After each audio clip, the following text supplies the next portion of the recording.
absolutely. Yeah, When we first absolutely. started the program, um, we try and get to know a little more about the students in the program, and try and get to know them so that and allow them to get to know one another before we jump right into writing the book. So we'll have a couple of sessions of just, icebreakers and bonding, and getting them a little comfortable. A lot of them are nervous when they come in. Again, a lot of them don't know each other, right? So you're in a session with maybe 10 students and you're not familiar with them. So we do take the first couple of sessions to just kind of get them a little more relaxed and get them, so that they can learn a little bit about one another. And our icebreakers allows us to do that and allows them to kind of ask each other questions and get to know one another.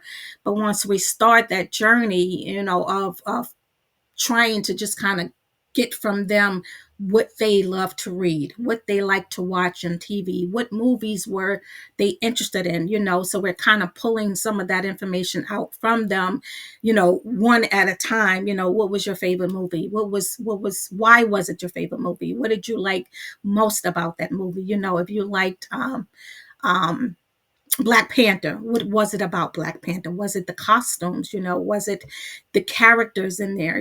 Different things like that. So we'll kind of first pull from them what was most exciting for them.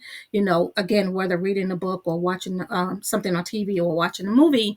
And then once we've kind of gotten all of that information down on the board, right? They're just throwing content out at us, and we're on a board writing that stuff down, right? Just kind of getting as much information as we can from them.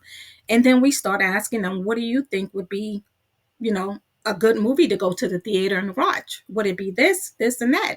And so they actually have to go through the process of narrowing down what their book is going to be about. They might start out at like maybe 10 ideas, and then we have to narrow that down to 5 ideas, and then they have to vote and come up with the concept of their book. And like the last class we did, which was very surprising to me, which really shouldn't have been, was that they all wanted to do something about social media, right? They all kind of agreed, when they were voting on their book type topic. The majority of them said, we want to talk about influencers or social media, And so when we put it all out there, just based on what they say, and they like to read, they like to see on TV, what shows they love, what movies they like, they actually decide